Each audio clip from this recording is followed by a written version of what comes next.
a María Cristina, a quien le agradezco nos haya tomado esta comunicación. ¿Cómo estás, María? Muy buenos días, bienvenida. ¿Qué tal? Buen día, un gusto estar nuevamente con ustedes. Gracias por atendernos esta llamada y bueno, platicar sobre cómo va en este momento lo que muchas personas llaman como el principio de la Tercera Guerra Mundial.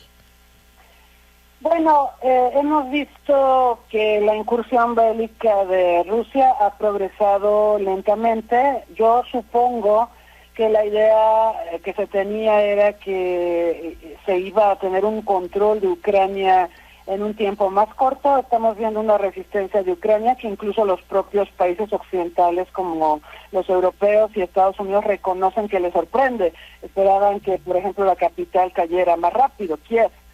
Sin embargo, sí tenemos que destacar que el tiempo es crítico, ¿sí? Esta guerra se puede prolongar tanto como las partes en conflicto lo decidan. Un hecho positivo es que se han sentado a dialogar. Habrán visto ustedes que se tiene un corredor humanitario acordado tanto por el gobierno ruso como por el gobierno ucraniano para dar atención a los heridos, ¿sí? Esto es positivo, digamos, es una concesión que ambos hacen. Pero a mí me preocupan varios temas. Evidentemente, Putin está apostando a tomar el control de la capital. En la medida en que lo logre, creo que ahí tendrá la posibilidad de imponer las condiciones para lo que serían las negociaciones de paz. No hemos visto un cese al fuego, a pesar de que hay negociaciones de paz, más bien negociaciones entre las partes, todavía no se está hablando de paz. Yo creo que esto es un primer acercamiento, un primer reconocimiento de lo que cada quien quiere, pero va a ser un proceso bastante tortuoso. Sin embargo, este proceso transcurre con la guerra en sí, no hemos visto un cese al fuego. El siguiente punto que yo quisiera destacar es el embargo informativo que existe en Occidente contra Rusia. Porque si usted revisa, creo que todos lo hemos hecho hasta por curiosidad, las noticias sobre el conflicto, solo tenemos una versión de los hechos, solo vemos al presidente de Ucrania, a Volodymyr Zelensky, acusando a Rusia de imperialista, de querer destruir Europa, de provocar una crisis humanitaria, pero nunca vemos lo que dice Putin, nunca vemos a los medios rusos. Esto es muy peligroso, ¿sí? Tenemos una versión solamente de los hechos, y esto abona a la desinformación, que de por sí tenemos también un montón de noticias falsas. Así es. Y en este caso también hablamos de información parcial que finalmente está influyendo en un conflicto que no solamente se trata entre Ucrania y Rusia, sino que hay intereses de muchos otros países en estas negociaciones que se están dando, ¿no? Por supuesto, recuerde usted que la información es poder y hay muchas cosas que no nos están diciendo. Digo, Zelensky no hay que perderlo de vista. Yo publiqué un artículo con un perfil biográfico de él que me parece importante que se conozca, porque él no es político de profesión, él es un actor, es un cómico que tenía un programa de televisión y eventualmente se postuló a la presidencia y ganó precisamente por toda esta historia de gobiernos corruptos que ha tenido Ucrania en estos 31 años ya de independencia. Entonces, él sabe manejarse ante las cámaras y de hecho, pues mucha gente lo ve y dice, ay, me conmueve el presidente de Ucrania, pero él es un actor, él no es un geopolítico, un negociador político. Esto sí tendríamos que ponerlo en claro, porque yo creo que esta crisis también se explica no solo por las agresiones de Rusia y las ambiciones de Putin, que también habría que revisarlas con cuidado, sino también por la falta de pericia política del presidente de Ucrania. El presidente de Ucrania subvaloró las pretensiones de Putin, o no las entendió o no las quiso entender. Y por otro lado, sobreestimó el apoyo que podría recibir. Hablo de apoyo material, hablo de apoyo logístico, apoyo que Zelensky pensaba que recibiría de Occidente y de los países de Europa Occidental.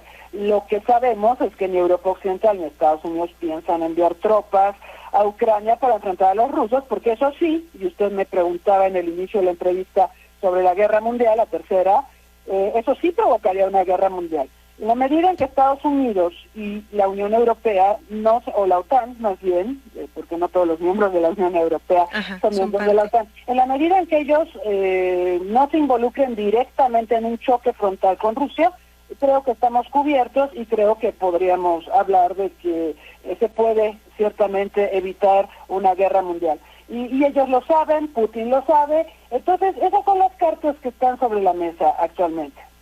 Claro, y me llama mucho la atención que tomes en cuenta esta parte de la información parcial, porque también algo que muchas veces no vemos o que no nos dicen los medios de comunicación internacionales es que también Rusia de alguna manera, pues Ucrania es un territorio geopolítico para ellos, que influye en la seguridad que ellos tienen. Y ponían el ejemplo, yo leía por ahí en redes sociales, que sería como si Rusia se aliara con México, o sea, eso también pondría en una cuestión de vulnerabilidad a Estados Unidos y quizá también tomarían cartas en el asunto. O sea, todo depende también el enfoque con el que te cuenten las cosas.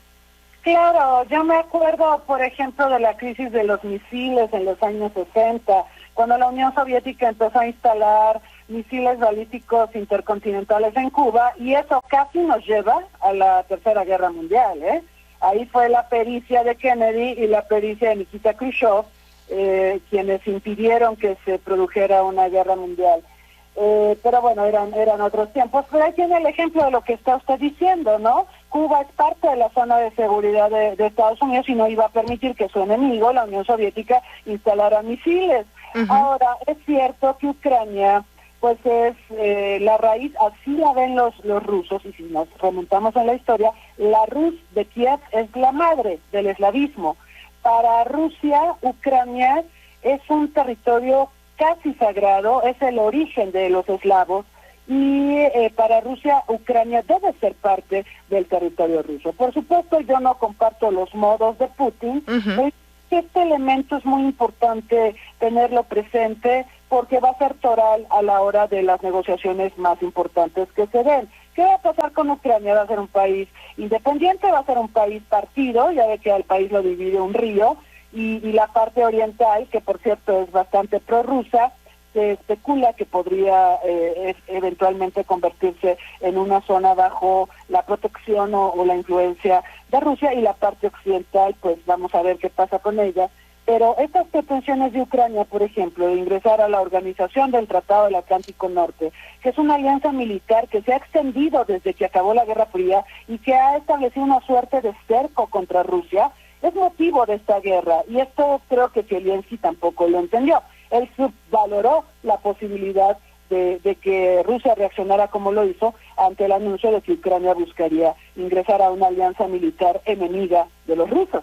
Así que, bueno, hay mucha desinformación. Estaba viendo la nota que publican hoy todos los medios, donde el presidente de Ucrania dice que si Ucrania cae, Putin irá por más países de Europa. Yo le puedo decir que Ucrania tiene un valor sentimental, cultural, histórico que otras regiones de Europa no tienen. Entonces Ucrania es especial para Putin.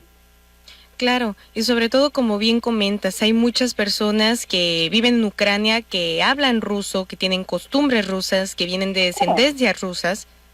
Existe pues estos lazos sentimentales que finalmente son muy fuertes. Te pregunto, María Cristina, aprovechando que estamos platicando contigo, Ucrania anunció un acuerdo temporal del alto al fuego para evacuar a los civiles. ¿Hay posibilidades de esto, sobre todo por lo que ya nos comentabas de este personaje?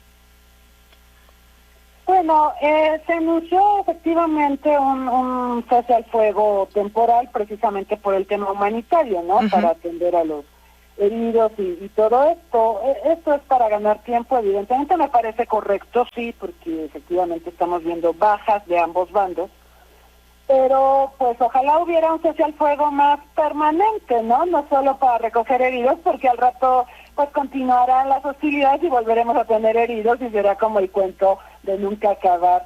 Quería comentar ahorita que mencionaste esto de que hay ucranianos que trabajan en Rusia o que son prorrusos o que tienen matrimonios entre ellos y demás. Yo hablo ruso, yo estudié ruso hace años en la todavía Unión Soviética y conocí a muchos ucranianos y el lenguaje, el idioma es muy parecido. El ucraniano es muy parecido al ruso, de hecho puedes hablar en ruso con ucranianos y se comprende perfecto y viceversa. Son hermanos. La realidad es que hay una hermandad real, cultural, histórica entre ellos, pero lo que los divide y lo que los está destruyendo en este momento son todos estos juegos geopolíticos que ya habíamos comentado también en la entrevista anterior.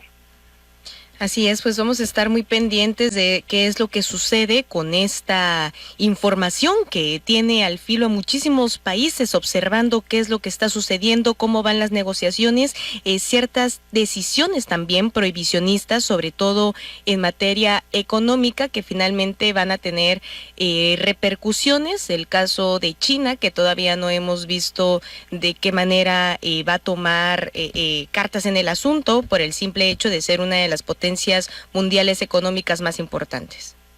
Así es, el mayor tenedor de bonos de Rusia, es el mayor tenedor de bonos, es el que tiene pues un control importante de una parte, es como la quinta parte, ¿no?, de las reservas de Rusia. Entonces es un actor muy importante y bueno, vamos a ver su postura. Por ahora pues vimos la votación en la Asamblea General de las Naciones Unidas hace unos días, donde China simplemente se abstuvo. Nosotros sabemos que los chinos son cautelosos, que los chinos tienen intereses en Occidente y por supuesto no buscarán enemistarse demasiado con Occidente, pero también China tiene el tema Taiwán y tiene varios asuntos que está analizando a la luz de lo que ocurra en la crisis entre Rusia y Ucrania. Entonces es un actor que me parece puede ser el fiel de la balanza en algún momento, porque Rusia tiene una relación importantísima con China.